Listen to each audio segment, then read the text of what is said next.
Bhakti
Ram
배분한데. 아이고, 나는 좀 살게. 그렇지요.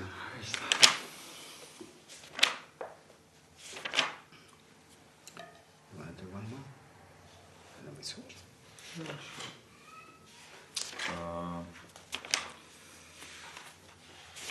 Back to the 70s.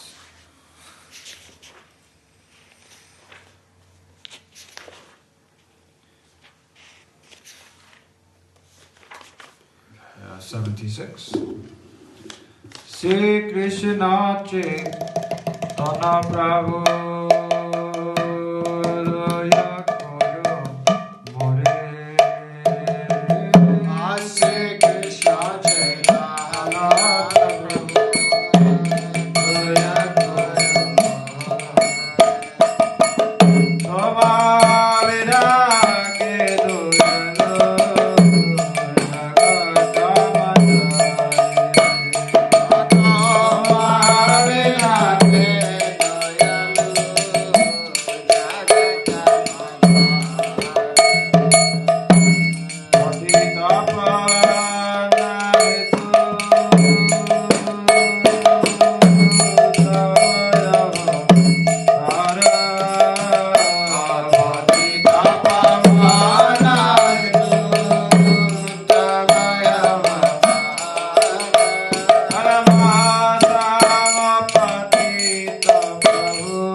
Yes, let's do that one actually.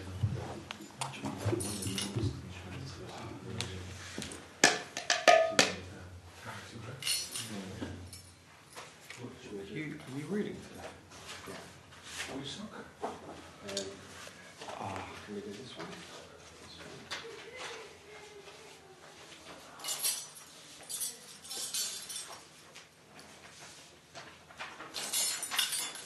Nice t-shirt. Oh, yeah. Thank you. Free hand.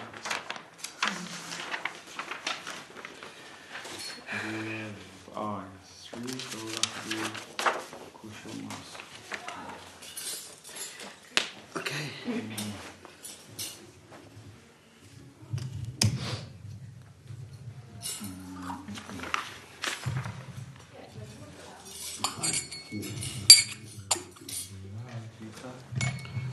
Guru Rupa Virajita Nanda Sutanu Nata Kanchana Buridaya Guru Rupa Virajita Nanda Sutanu Nata Kanchana Dharani Jana Karana Tunga Thare Dharani Jana Karana Dharani Jana Karana Tunga Thare Dharani Jana Karana Tunga Thare Bhaja Gaura Hare Bhaja Gaura Hare Bhaja Gaura Hare Bhaja Gaura Hare Bhaja Gaura Vrishabhanu Sutta Jyoti Bhagavritam Chaitanya Jaguta Rupamado Vrishabhanu Sutta Jyoti Bhagavritam Chaitanya Jaguta Amadu Vipramana Mada Shashvadare Madu Vipramana Amadu Vipramana Mada Shashvadare Madu Vipramana Mada Shashvadare Bhaja Gaura Hare Bhaja Gaura Hare Bhaja Gaura Hare Bhaja Gaura Hare Bhaja Gaura Hare Chila Gaurava Gauda Murangura Dojvala Mangala Murtara Chila Gaurava Gauda Murangura Dojvala Mangala Rasano Savakirtana Krishna Hare Rasano Savakirtana Krishna Hare Rasano Savakirtana Krishna Hare Rasano Savakirtana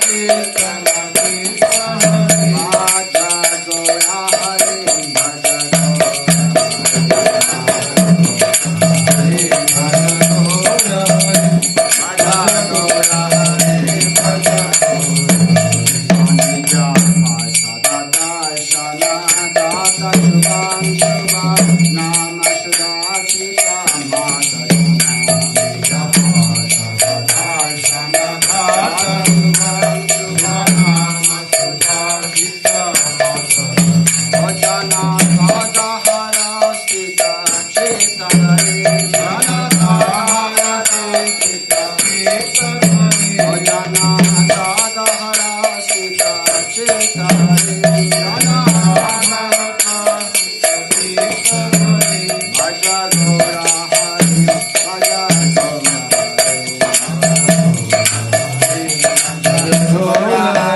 Bhaja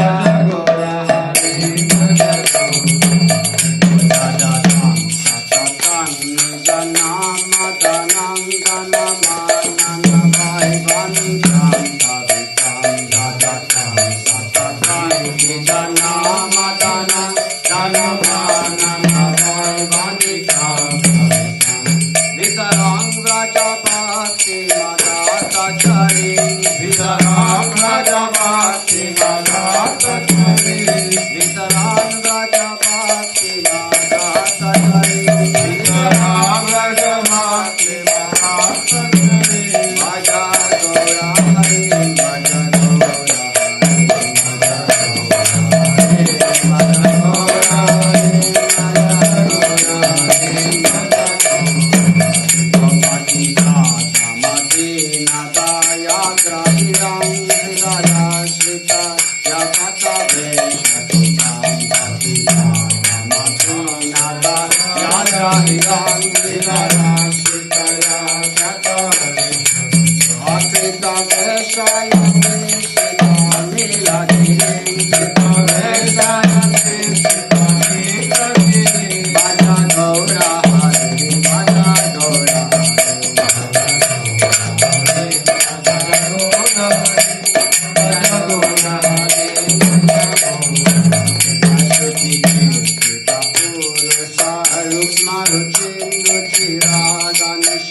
Please hand in your sheets.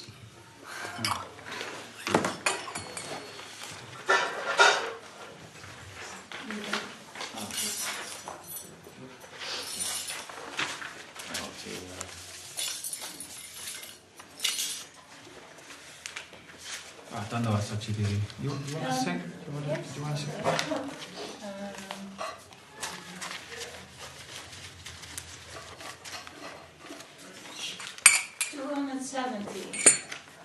270.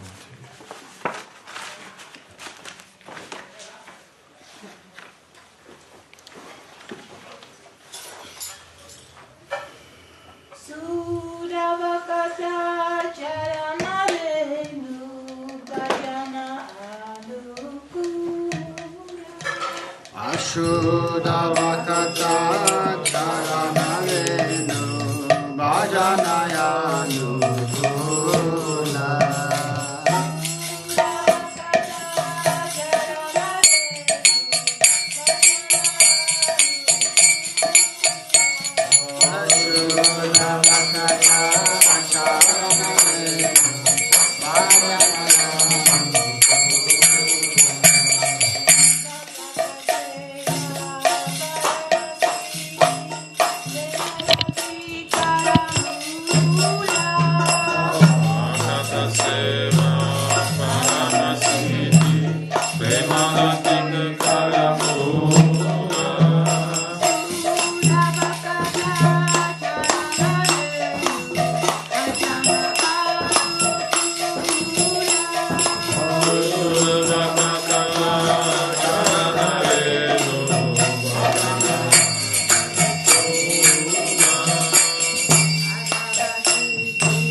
164.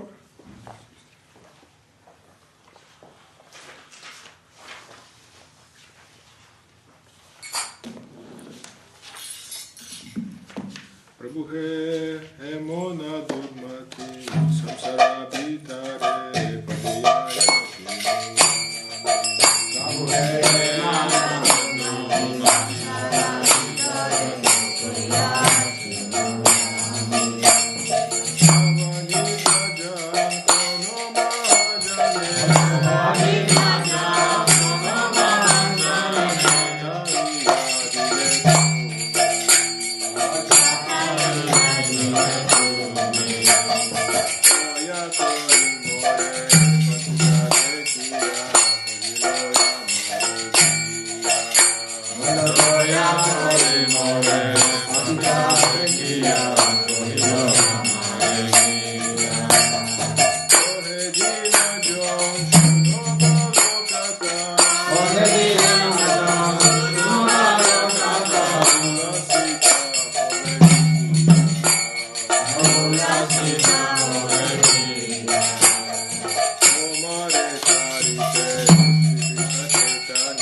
song maybe?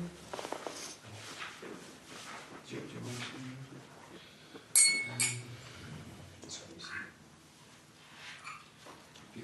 Got any ideas? Do you want to sing? Do you want to sing?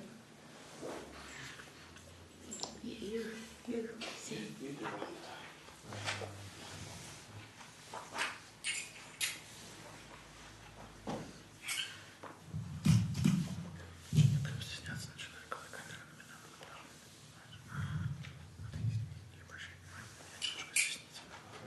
We don't sing a song, so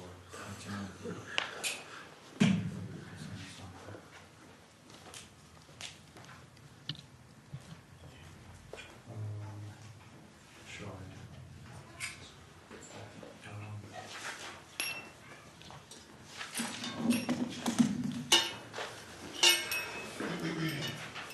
Page 126. Parama karuna pahudoi jana nitai gorachanda. Parama karuna pahudoi jana nitai gorachanda. Parama karuna pahudoi jana.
So we'll read from In the Light of Loving Devotion.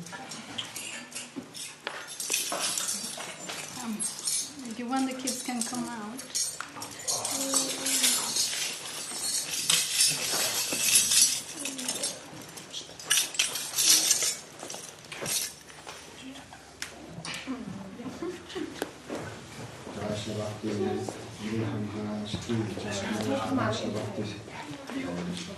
महाराज की जय जय श्री भक्ति सिंह देव सिंह महाराज की जय जय श्री भक्ति सिंह देव सिंह महाराज की जय.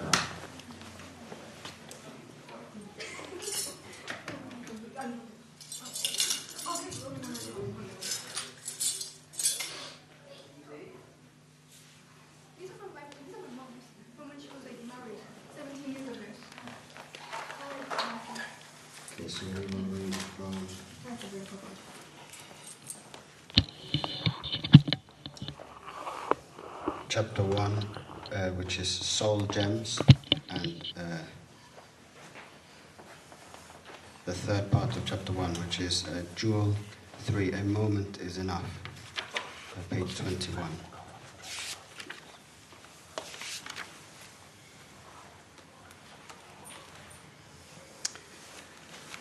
So this is... Chandra Prabhu ki So one devotee is asking Srila Sridhar Maharaj, this is a transcription of a talk given, or of a conversation given by some devotees and Srila Sridhar Maharaj.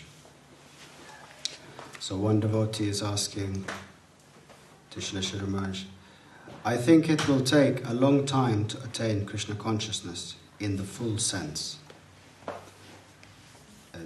This is a devotee asking or commenting. And Srila Sridhar Maharaj, he replies, it is not a question of time, but only earnestness is necessary. When Parikshit Maharaj was appealing to Sukadeva, I have only 7 days time, 7 days to live, before the Brahmana's curse will take me away from this life. Sukadeva, he replied to him, this is enough time, but properly utilized, only a moment is sufficient. Yeah, so that's...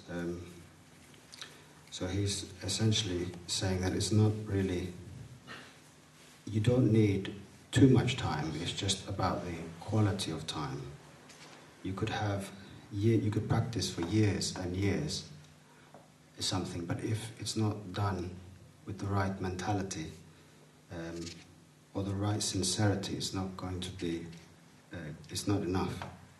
That's why he says it's not enough time, it's about utilizing that properly. Only a small moment is sufficient. He quotes from a verse from the Srimad Bhagavatam, which is King Pramatasya Bahubi Parokshair Hayanair Iha Varang Muhurtang Viditang Gatate Shayase Yata.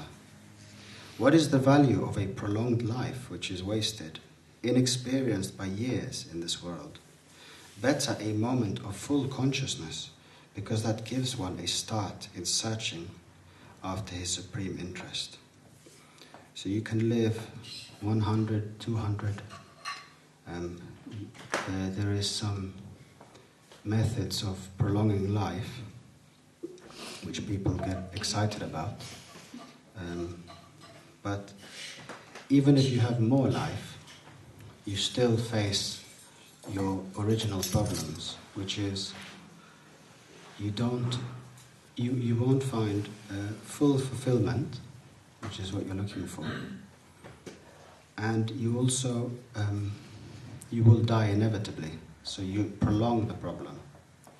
You don't solve the problem, you prolong the problem. You cannot, there's no way to become eternal, because the whole world is temporary. So even if somehow someone was to download you into some kind of computer, the whole world that you're in will eventually perish. So it is temporary by definition. So that's why there's nothing you can do to become eternal in this world. There are so many trees and so many mountains living for ages and after ages, but what is the value of that? If properly utilized, one moment can make a revolutionary change within us towards the higher line of progress. The decision of a second, a moment, may help us greatly in our life. It may turn one's life around forever.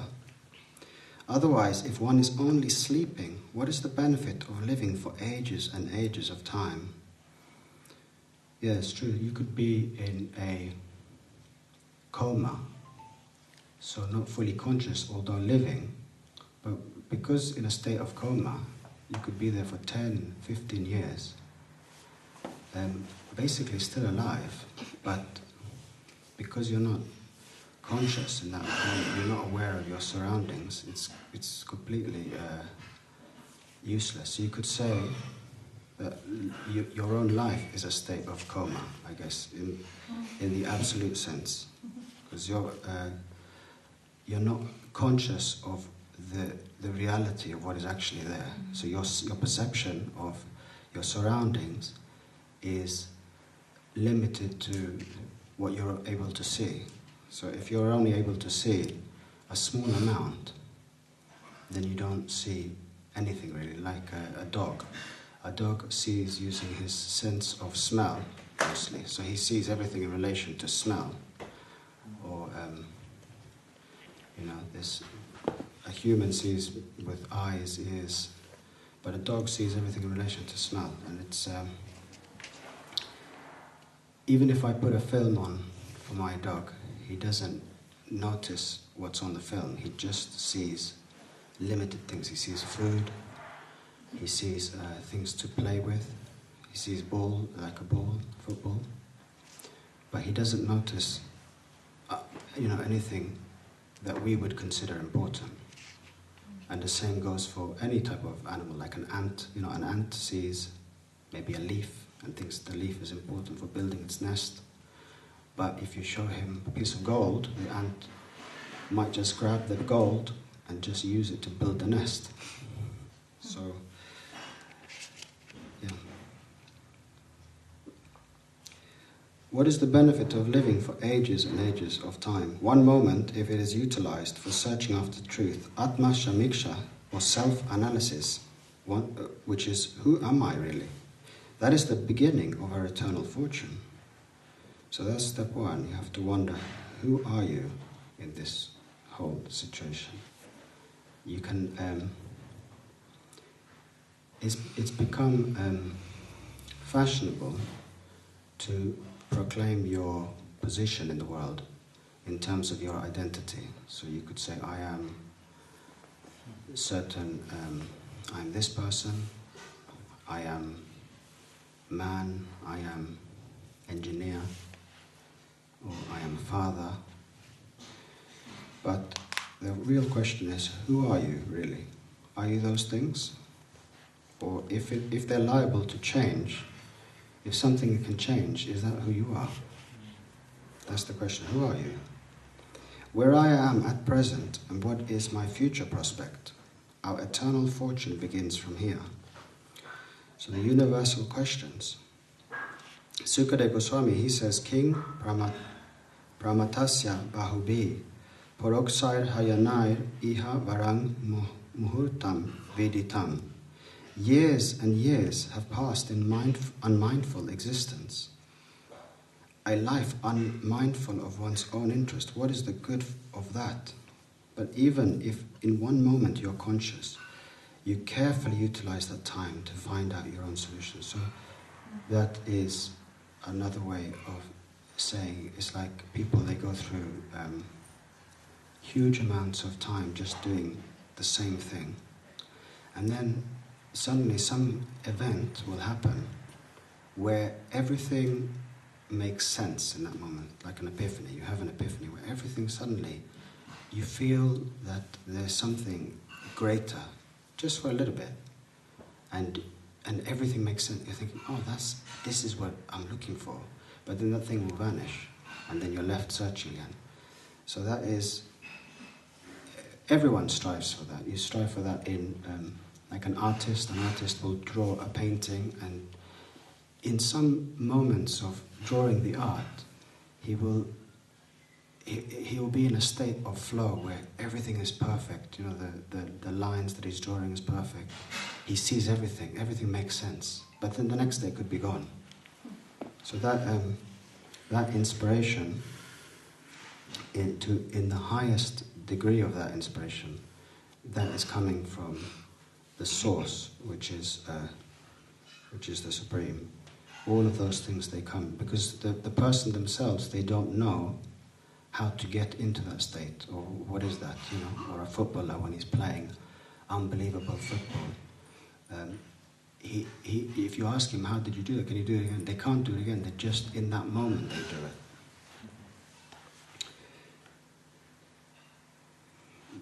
This tackling of the universal questions is the beginning, the start of your spiritual prospect. That searching tendency comes from Sukriti. Then when such Sukriti is accumulated sufficiently, it becomes Shraddha, faith, and then Krishna consciousness. But in the beginning there must be such self-analysis, self-inquiry, Atma Jigyasa, Brahma Jigyasa, to want to know, to ask these questions. Who am I, and what is my spiritual future? With such self-analysis, your fortune begins. Then, when one goes to look and to compare, what should be your best prospect? Brahma consciousness, Paramatma consciousness, Narayan consciousness, and then finally Krishna consciousness. All these alternatives will come.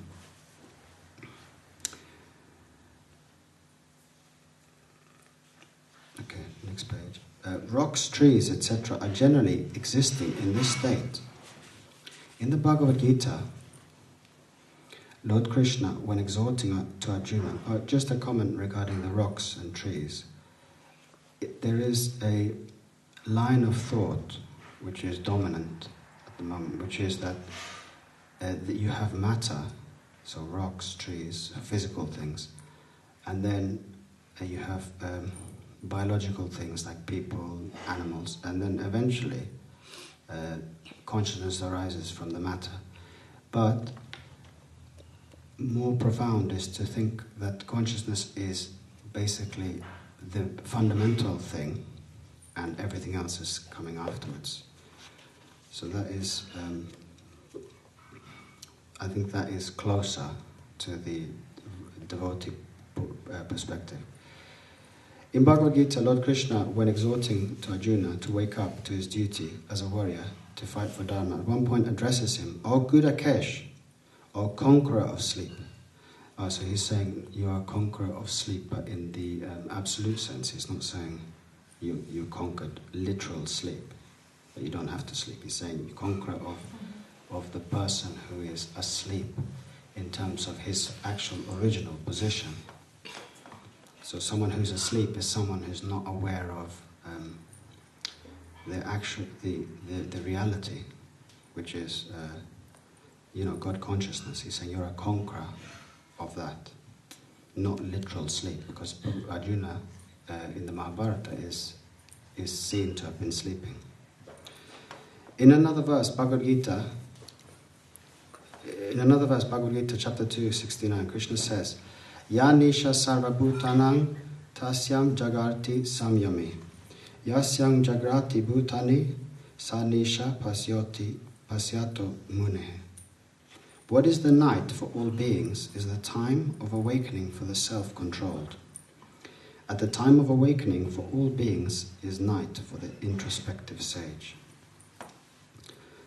So this can be taken literally, and it can also be taken again in the absolute way of seeing things. Because devotees in general, they like to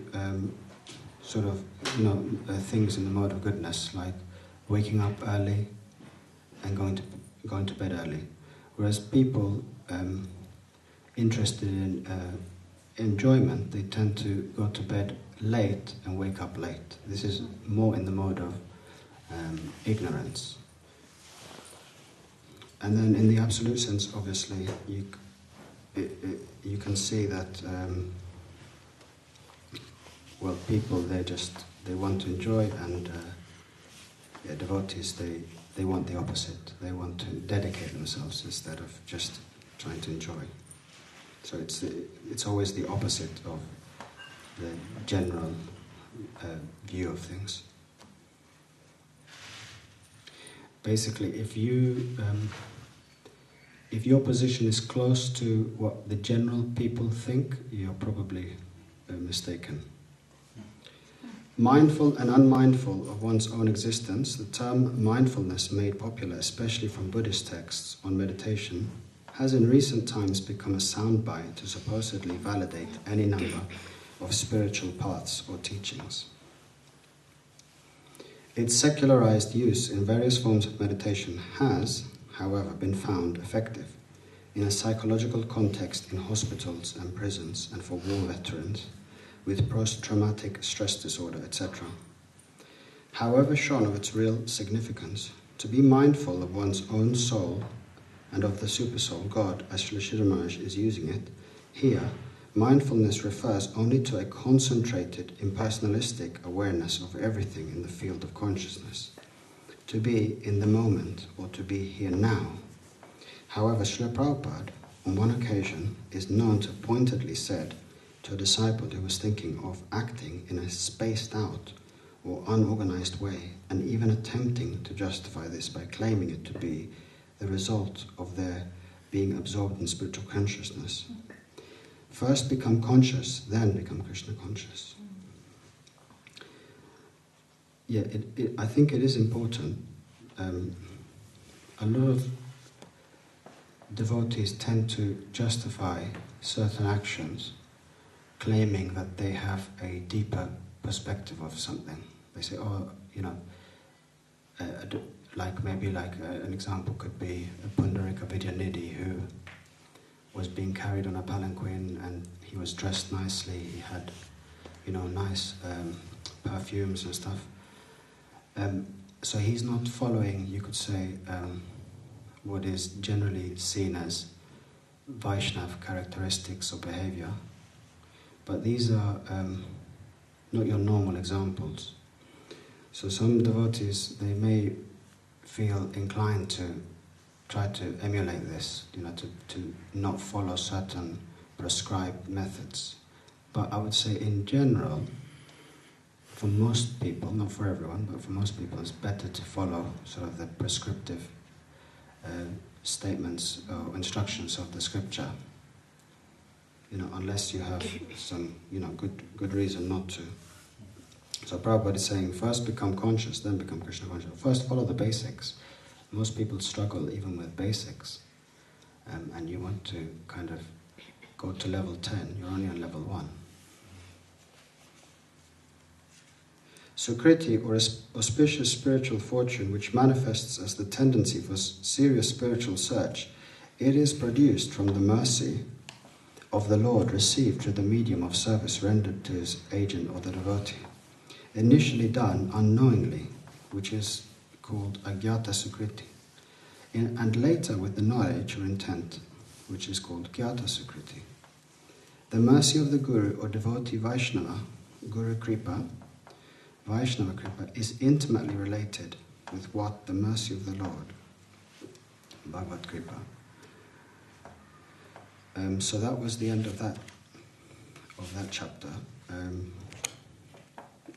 I think there's a bit more time. Maybe I'll go to chapter 2 and just read one more question. So this is a second question that a devotee has.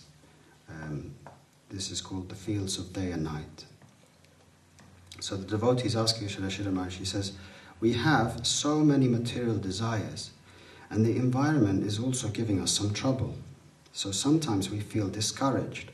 How may we always maintain our enthusiasm and inspiration in spiritual life?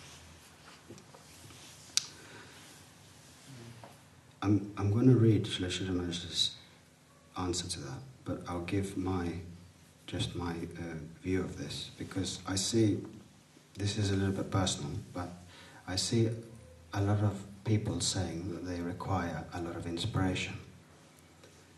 Personally, this could be down to my own mental state.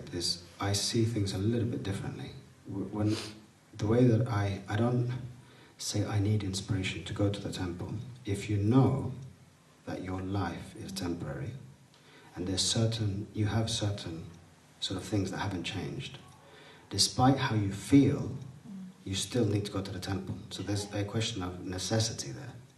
It's not like, oh, I need inspiration, someone needs to inspire me to go to the temple.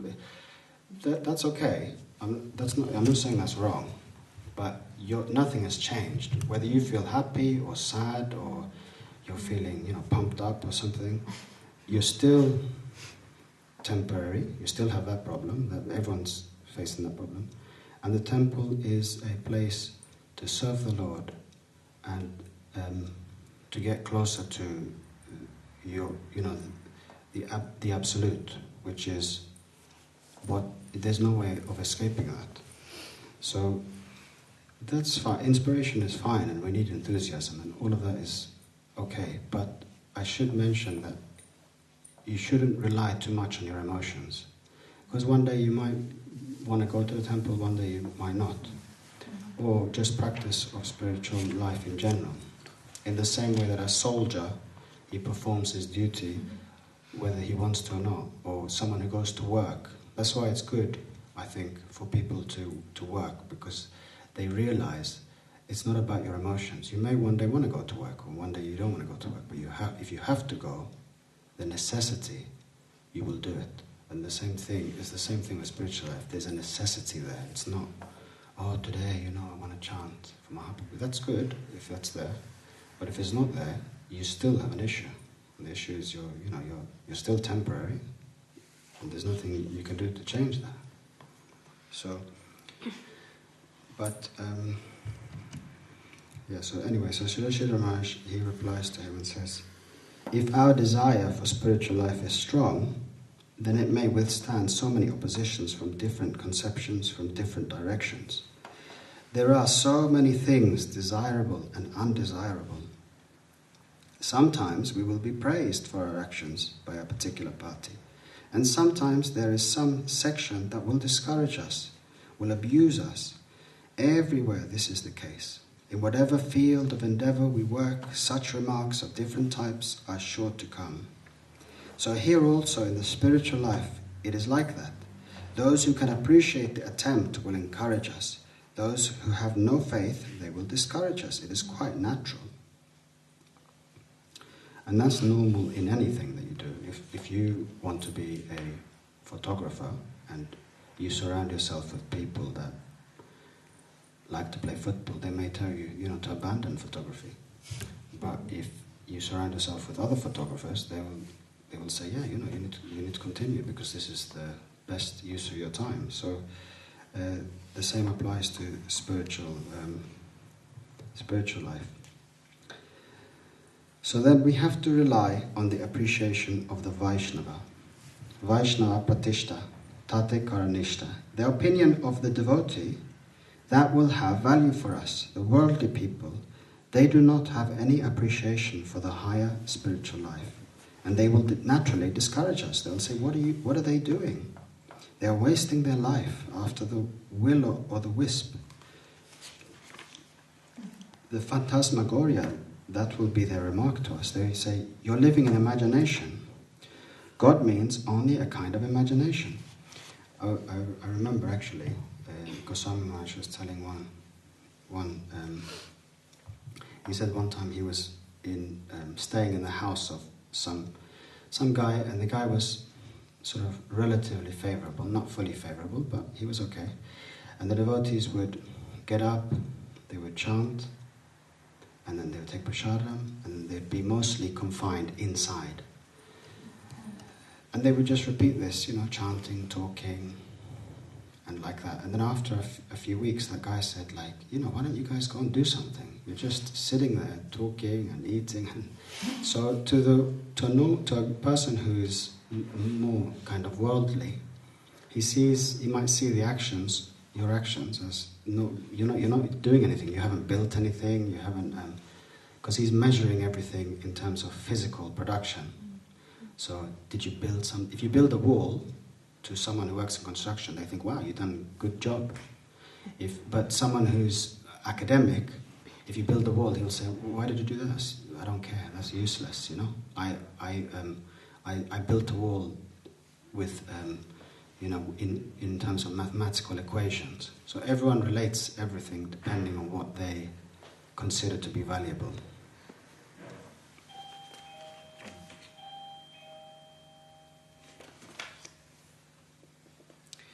The world of the soul. But the higher standard people, the devotees, they know the value of sacrifice. Sacrifice for the absolute. They will think, to use the phrase of Hegel, that they must die to live. You will have to dissolve your whole present ego, that you are a master and you can do anything and everything. With such a wholesale death, you can peep into the other world of your soul. The Vaishnavas will appreciate this, and the Avaishnavas, or the non-devotees, they will disparage. They will discourage and also cast so many bad names to us. But one who is awake, who understands, he is satisfied in himself, and he won't care for these remarks, good or bad. Another thing that comes to mind is sometimes when you practice your spiritual life, you may look at someone else and get upset that they're not they're not excited or they're not practicing properly. But an example that I've always thought of is like, imagine that you found a piece of gold on the ground and you grabbed the gold. You would not be sad that maybe the other people around you are not appreciating the gold, because you know the value. So if you're practicing spiritual life and you're too focused on everyone else, it's telling you yourself that you yourself are not convinced enough of what you're doing. Because anything that you like, if you like cake, you don't care whether other people appreciate cake. Or if you like jewelry, if you found some jewelry, you're not thinking, oh, why isn't everyone else trying to get the jewelry? You yourself are happy. So when you know the value of what you have, you don't care about the appreciation of other people. If you're focusing on that, it means you're not convinced yourself of what you have. You don't see the value of what you have. When you see the value of what you have, you don't consider other people's opinion. You don't think of it too much.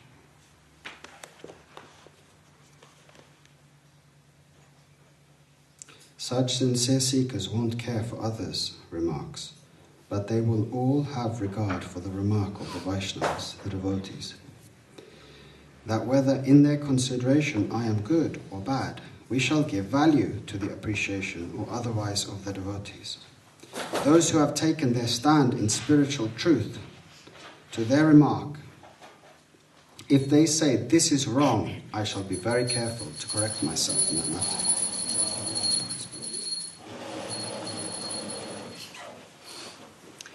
We are concerned about the opinion of the expert in the spiritual department. The ordinary people's opinion has no value there. If the expert puts some remark about me, I must analyze what good or bad I am doing. I shall ask for his help and I shall correct myself. From purer to purer I shall move ahead. Darkness and light. That should be our policy. Vaishnava Pratishta. The remark of the Vaishnava will be of value to me, and not that of the ordinary people.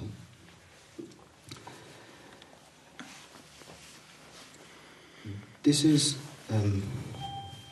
a little bit interesting, because generally we proceed, especially as a society, on the basis of democracy, which is the will of the majority of the people is how we proceed. But in some ways, if the majority of the people are unintelligent, that means the decision will be unintelligent. It doesn't change that. So, a little bit different. That's why I've said before that actually theocracy is the highest. It's not democracy, it's theocracy. But if the problem is that the ruler has to be fully qualified. That's the issue. So the society should be based on theocracy, not democracy. The same, there was a chess game between the best chess player of the world, and then 100,000 people could vote what the best move would be. But because the level of 100,000 people is less than a few people who are really good, obviously they lost. It's not about quantity, it's about quality of people. You can't have 100,000 people who struggle, with just basic things, deciding certain things. But probably democracy is definitely better than corrupt theocracy or something like that. If you have a ruler who's corrupt, obviously it's better not to give him more power. But yeah, I would say that theocracy is higher. But that's just my opinion. Their opinion has no value because they are in darkness. Ya nisha sarva bhutanang tasyam jagarti samyami. Yasyam jagrati bhutani sanisha pasyati mune. Which is from Srimad Bhagavad Gita. We've read this one already. That which is day for the self-controlled sage is night for all beings, and that which is day for all beings is night for that sage who sees. The materialists are awake in a particular field, and the devotees are awake in another field, the spiritual field. There is the material field, the plane of exploitation, and then the spiritual field, the plane of dedication. Yeah, you could have two people in the same room. One person, he's seeing something super happy, the other person seeing the same thing super sad. So people, they live in their own world, even though physically they're in the same place. It's about perception. There is the material field, the plane of exploitation, and the spiritual field, the plane of dedication, and the plane of renunciation. 3 planes of life. We want to enter the plane of dedication. Dedication also is of 2 kinds. One calculative and the other is higher. It is of life and affection, blind love, and that is considered to be the highest. Correct yourself. The opinion of the spiritual guardians must have some value, and we shall try to follow that. If in their view of me they see anything wrong, I shall try to give that up, to purge it out.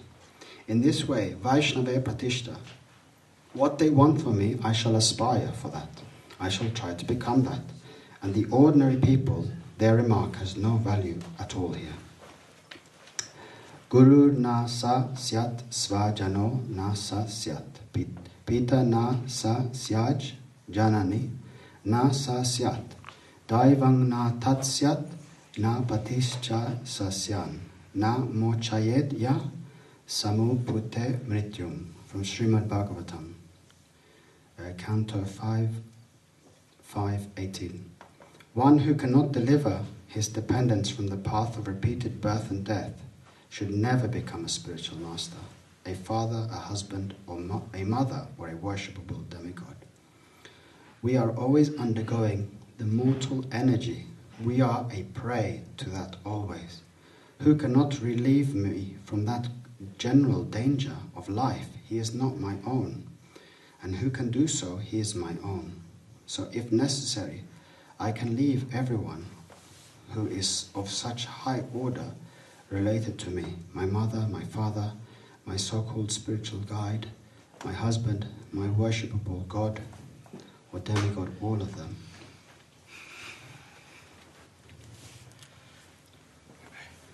Okay, it's 1 o'clock, so let's leave it there. Jai Shri Bhakti Nirmala Chai Maharaj ki Jai, Jai Shri Bhakti Sundar Govinda Deva Maharaj ki Jai, Jai Shri Bhakti Vishnu Deva Maharaj ki Jai. Okay, Jai.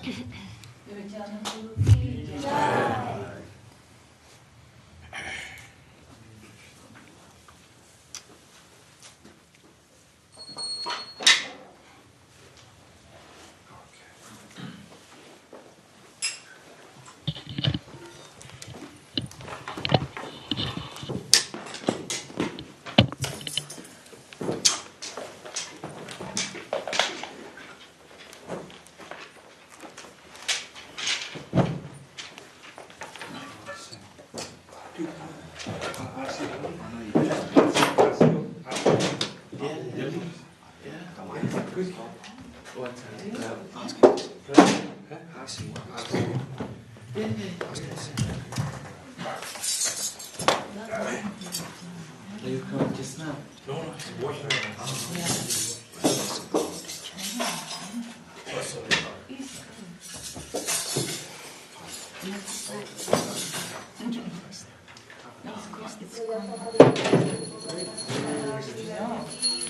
Jai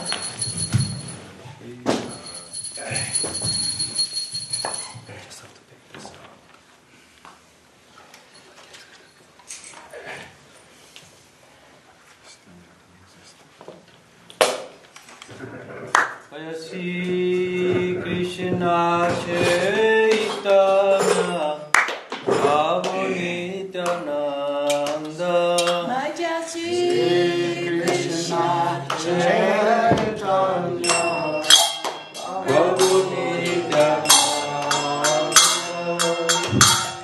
Shri Advaita Gadadhara Sivasati Gaur Bhakta.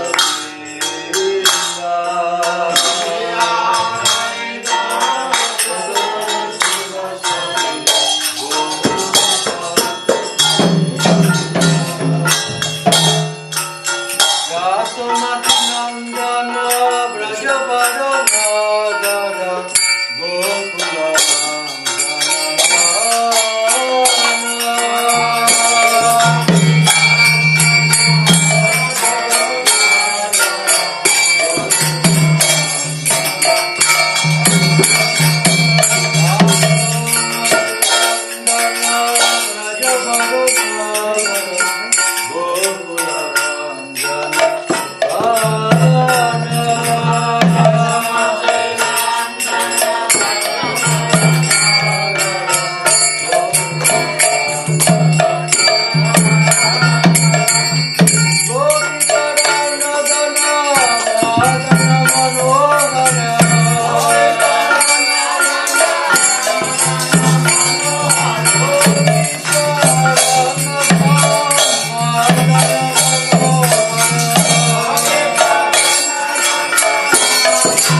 Hare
Long time.